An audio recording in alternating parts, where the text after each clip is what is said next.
अस्सलाम वालेकुम, कैसे हैं आप सब। तो आज हम स्टार्ट करने जा रहे हैं एक्सरसाइज 10A का क्वेश्चन नंबर 8। तो मेरे पास ये थिंक न्यू सिलेबस मैथमेटिक्स की बुक 1 है और उसका ये चैप्टर नंबर 10 चल रहा है। मैंने इस चैप्टर के नेम से एक सेपरेट प्लेलिस्ट बनाई हुई है, उसका लिंक भी नीचे डिस्क्रिप्शन में दिया हुआ है ताकि आप लोगों को इस चैप्टर से रिलेटेड तमाम सॉल्यूशंस एक ही जगह पर आसानी से इसी प्लेलिस्ट में मिल सकें। इसके अलावा आपको डिस्क्रिप्शन में मेरे सोशल अकाउंट्स के लिंक यानी मेरी फेसबुक प्रोफाइल, मेरी इंस्टाग्राम प्रोफाइल और मेरा ईमेल आईडी भी मिल जाएगा। आप इन्हीं अकाउंट्स के थ्रू अपने क्वेश्चंस को, सजेशंस को मुझ तक भी पहुंचा सकते हैं। तो स्टार्ट करते हैं क्वेश्चन नंबर 8 को। पहले हम इसकी स्टेटमेंट को रीड करते हैं, समझते हैं, फिर इसके फर्स्ट पार्ट से स्टार्ट लेंगे। तो यहाँ पे लिखा हुआ है इन दी फिगर, यानी इस नीचे दी गई फिगर में जो मैंने यहाँ पर बनाई हुई है, AOB and COD are straight lines. तो आपको कहा जा रहा है कि नीचे जो फिगर बनी हुई है इस फिगर में AOB और COD जो है वो एक स्ट्रेट लाइंस हैं। आप देख सकते हैं इस फिगर में यहाँ पर A से एक लाइन स्टार्ट हुई, O में से पास हुई और B तक गई, तो ये AOB एक स्ट्रेट लाइन है। इसी तरीके से एक लाइन C से स्टार्ट हो रही है, आप समझ लें, O से पास हुई और D तक गई, तो ये COD भी एक स्ट्रेट लाइन है। तो पहली स्टेटमेंट में जस्ट ये कहा गया है कि आपने इन AOB और COD को as a straight line consider करना है, ये स्ट्रेट लाइंस है। आगे लिखा हुआ है इफ, अगर AOE is equal to 90 degree. अब याद रखें जब भी आपको ये हैट वाला सिंबल किसी लेटर के ऊपर नजर आएगा तो आपने समझ जाना है कि यहाँ पे किसी एंगल की बात हो रही है। किस एंगल की बात हो रही है? जैसे यहाँ पे देखें A और E के दरमियान वो लिखा हुआ है, इसका मतलब है A और E के दरमियान O पे बनने वाले एंगल की बात हो रही है। तो जिस पर एंगल बन रहा होगा उस पर्टिकुलर लेटर को हमेशा सेंटर में रखा जाएगा। तो ये आपको कहा जा रहा है कि A और E के दरमियान O पे बनने वाला एंगल 90 डिग्री है। तो आप यहाँ पर देखें ये A मेंशन्ड है, ये आपके पास E मेंशन्ड है, तो A और E के दरमियान ये O है। तो यहाँ पे आप देखें 90 डिग्री मैंने खुद से लिख दिया है, उन्होंने ये स्क्वायर बॉक्स टाइप सिंबल बनाया हुआ था, इसका मतलब 90 डिग्री ही लिया जाता है। ऊपर उन्होंने बता दिया कि 90 डिग्री है, मैंने यहाँ पर खुद से 90 डिग्री लिख भी दिया है। तो एक एंगल तो आपको ये बताया गया है। आगे लिखा हुआ है BOD and DOD is 48 degree. आगे आपको एक और एंगल के बारे में बताया जा रहा है जो B और D के दरमियान O पे बनेगा, और वो कौन सा है? BOD, जिसका वैल्यू है 48 डिग्री। तो आप देखें यहाँ पे B है, यहाँ पे D है, B और D के दरमियान O यहाँ पर है, तो देखें यहाँ पे 48 डिग्री लिखा हुआ है। तो आपको बेसिकली AOB और COD लाइंस के बारे में बताया गया है कि ये स्ट्रेट लाइंस हैं, और AOE एंगल के बारे में बताया गया है कि वो 90 डिग्री है, और BOD एंगल के बारे में बताया गया है कि वो 48 डिग्री है। अब आगे हमने फाइंड आउट क्या करना है? तो पहले पार्ट में आपने फाइंड आउट करके दिखाना है एक एंगल जो कि है AOC। AOC से मुराद है A और C के दरमियान O पे बनने वाला एंगल। तो यहाँ पर A है, यहाँ पर C है, ये O है, तो ये वाला एंगल आपने बेसिकली फाइंड आउट करके दिखाना है, जिसको मैं ग्रीन के साथ शेड कर रहा हूँ। अब इस एंगल को फाइंड आउट करने के लिए आपको समझना पड़ेगा कि वर्टिकली ऑपोजिट एंगल्स क्या होते हैं। अगर आप वर्टिकली ऑपोजिट एंगल्स पहचान लेंगे, इनको समझ जाएंगे कि ये कौन से एंगल्स होते हैं, तो आपके लिए इस चीज को फाइंड आउट करना बहुत आसान हो जाएगा। तो पहले हम यहाँ पे सही ये समझ लेते हैं। तो मैं यहाँ पे हेडिंग लिख देता हूँ, वर्टिकली ऑपोजिट एंगल्स की। ठीक है, तो आप इसको समझने के लिए कंसीडर करें कि हमारी दो लाइंस हैं जो एक दूसरे को क्रॉस करती हैं। जैसे फॉर एग्जांपल एक ये है, इसको मैं लाइन नंबर 1 बोल देता हूं, और एक लाइन ये है जो कि लाइन नंबर 2 है। आप देखेंगे दोनों लाइंस एक दूसरे को इस पॉइंट के ऊपर क्रॉस कर रही हैं, इसी को आप इनका कॉमन पॉइंट या इनका वर्टेक्स बोल सकते हैं। तो जब भी कोई दो या दो से ज्यादा लाइंस इस तरीके से क्रॉस करती हैं किसी पर्टिकुलर पॉइंट पर, तो वहां पर जो आमने सामने एंगल बनते हैं, जैसे एक एंगल ये बनेगा, इसको समझाने के लिए मैं एंगल 1 का नाम दे रहा हूं, और एक इसी वर्टेक्स से जुड़ा हुआ, इसी कॉमन पॉइंट से जुड़ा हुआ, इसके बिल्कुल ऑपोजिट यहां पर बनेगा, इसका नाम मैं खुद से एंगल 2 दे रहा हूं। तो जब भी दो लाइन या दो से ज्यादा लाइन इस तरह क्रॉस करती हैं किसी कॉमन पॉइंट पर, और उस कॉमन पॉइंट पर जो ये आमने सामने एंगल बन रहे होते हैं, जो एक ही कॉमन पॉइंट के साथ अटैच होते हैं और बिल्कुल आमने सामने होते हैं, तो इन एंगल्स को एक दूसरे के लिहाज से वर्टिकली ऑपोजिट एंगल्स कहा जाता है। और वर्टिकली ऑपोजिट एंगल्स हमेशा इक्वल होते हैं, यानी जितना हमारे पास एंगल 1 होगा उतना ही उसका सामने वाला एंगल 2 होगा। अब इसी तरीके से आप देखें एक एंगल यहां पर भी बनेगा, इसको मैं समझाने के लिए नाम दे देता हूं एंगल 3 का, क्योंकि ये भी इसी कॉमन पॉइंट से जुड़ा हुआ है। तो इसी एंगल 3 के सामने एक एंगल यहां पे बनेगा जो इसी कॉमन पॉइंट से जुड़ा होगा, इसका नाम मैं एंगल 4 दे देता हूं। तो ये एंगल 3 और एंगल 4 भी एक दूसरे के लिहाज से क्या होंगे? वर्टिकली ऑपोजिट एंगल्स, और ये भी हमेशा क्या होते हैं? इक्वल। तो जब भी इस तरह कोई लाइंस क्रॉस करती हैं तो उनका जो बीच में कॉमन पॉइंट होता है जहां पे वो दोनों लाइंस एक दूसरे को कट करके जा रही होती हैं, उसी कॉमन पॉइंट से जुड़े हुए आमने सामने एंगल्स एक दूसरे के लिहाज से वर्टिकली ऑपोजिट एंगल्स कहलाते हैं, और वो हमेशा इक्वल होते हैं। अब आपने इसी कंसेप्ट को जहन में रखकर यहाँ पर AOC जो है वो फाइंड आउट करना है। तो मैं आपको यहाँ पर बता तो चुका ही हूं कि AOC से मुराद कौन सा एंगल है जो A और C के दरमियान इस O पे बन रहा है, यहाँ पर मैंने ये शेड भी किया हुआ है।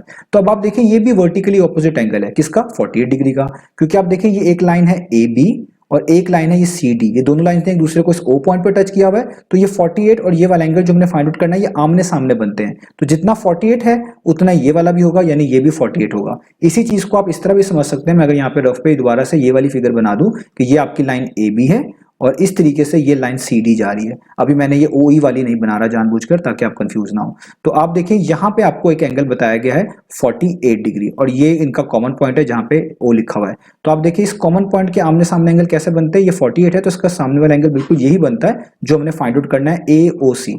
तो अगर ये 48 है तो इस कंसेप्ट के थ्रू वर्टिकली ऑपोजिट एंगल वाली बात के थ्रू आप कह लें ऑपोजिट एंगल्स हमेशा इक्वल होते हैं, इन्हीं को वर्टिकली ऑपोजिट एंगल कहते हैं। तो अगर ये 48 है तो AOC भी कितना होगा, ये भी होगा 48 डिग्री। तो आपने जस्ट यहाँ पे एक लाइन में ये लिख देना है कि हमारे पास जो ये AOC एंगल बनेगा यानी A और C के दरमियान O पे जो बनेगा वो होगा 48 डिग्री। और आगे इसकी रीजन भी लिखनी है जो कि है वर्टिकली ऑपोजिट एंगल। तो आप यहाँ पे लिखेंगे VERT शॉर्ट फॉर्म में, आगे डॉट इसका मतलब है वर्टिकली, आगे आप लिखेंगे OPP डॉट इसका मतलब है ऑपोजिट। एंगल्स को लिखने के लिए ये एंगल वाला सिंबल लगाएंगे और आगे S डाल देंगे। तो इसको हम पढ़ेंगे वर्टिकली ऑपोजिट एंगल्स। तो क्योंकि ये दोनों वर्टिकली ऑपोजिट एंगल्स थे इसलिए अगर ये 48 था तो ये भी 48 था, इसलिए हमने यहाँ पे लिख दिया। तो ये हमारा हो गया फर्स्ट पार्ट। तो अब यहाँ पर मैं कुछ वर्किंग जो है वो रिमूव कर देता हूं ताकि थोड़ी सी स्पेस बन जाए।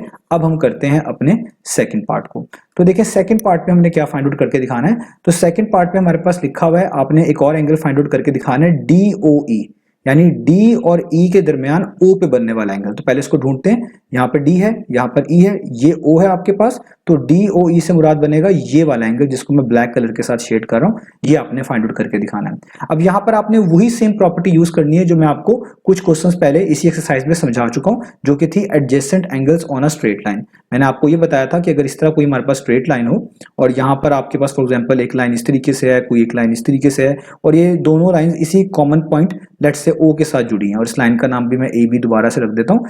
तो ये जो एंगल्स यहाँ पे आपके पास बने होंगे ना, यहाँ पर होंगे फॉर एग्जांपल कुछ एंगल यहाँ पर होगा, अपनी फिगर के मुताबिक बना रहा हूँ तो एक एंगल यहाँ पर होगा। इन तमाम एंगल्स का सम हमेशा 180 डिग्री के इक्वल आएगा।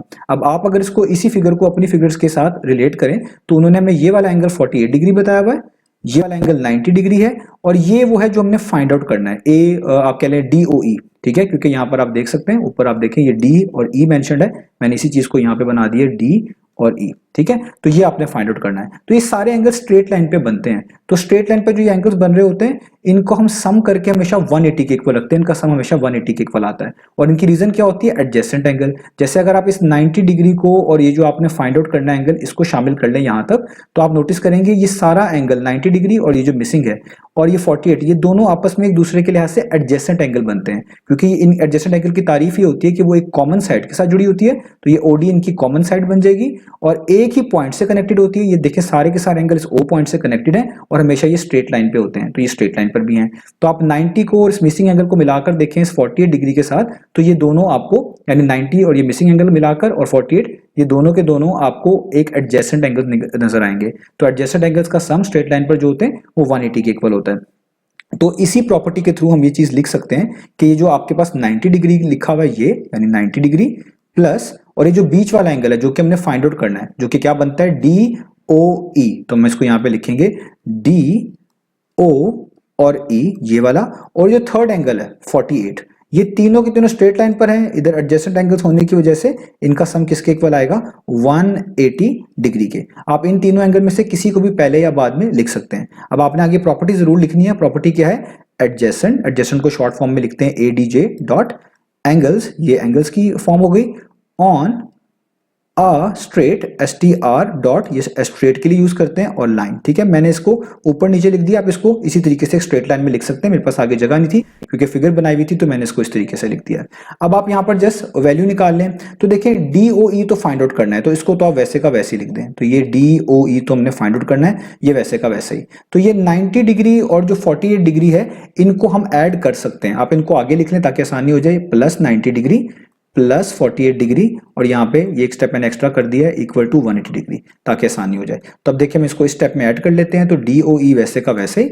अब 90 में आपने 48 ऐड करना है, तो 90 प्लस 48 कितना हो जाएगा, 138 डिग्री, इक्वल टू का साइन वैसे ही 180 डिग्री वैसे का वैसा ही। अब ये 138 डिग्री यहाँ पर ऐड हो रहा है, इसको हम जब इक्वेशन के दूसरी तरफ मूव करेंगे तो वहां जाकर ये 180 डिग्री में से सब्ट्रैक्ट हो जाएगा। तो आपके पास DOE क्या आ जाएगा, वो इक्वल आ जाएगा 180 डिग्री, और ये 138 सॉरी, जो यहाँ पर ऐड हो रहा था यहाँ पर आके 180 में से क्या होगा, सब्ट्रैक्ट। तो ये हो जाएगा 180 डिग्री माइनस 138 डिग्री। तो अब 180 में से 138 को माइनस करें तो ये बनता है 42 डिग्री। तो इससे आपको पता चला कि आपके पास जो DOE है, यानी वो एंगल जो D और E के दरमियान O पे बन रहा है, वो कितना आएगा, 180 माइनस 138, 42 डिग्री। ठीक है, और यही हमने फाइंड आउट करके दिखाना था। तो ऊपर भी मेंशन कर देता हूं कि ये वाला एंगल आपके पास कितना आ गया, 42 डिग्री। तो पहले वाले पार्ट को हमने वर्टिकली ऑपोजिट एंगल की मदद से कर दिया, दूसरे वाले पार्ट को हमने adjacent angle on a straight line वाली प्रॉपर्टी की मदद से कर दिया। ये जो प्रॉपर्टी है adjacent angle on a straight line, मैंने इसी एक्सरसाइज में डिटेल से समझाई भी है, आप मेरी पिछली वीडियोस देख सकते हैं। तो उम्मीद है आपको ये तमाम जो कहते हैं पार्ट्स हैं, ये पूरे क्वेश्चन, इसकी स्टेटमेंट वगैरह हर चीज समझ आ गई होगी। इंशाल्लाह नेक्स्ट वीडियो से मिलेंगे बाकी सॉल्यूशंस के साथ।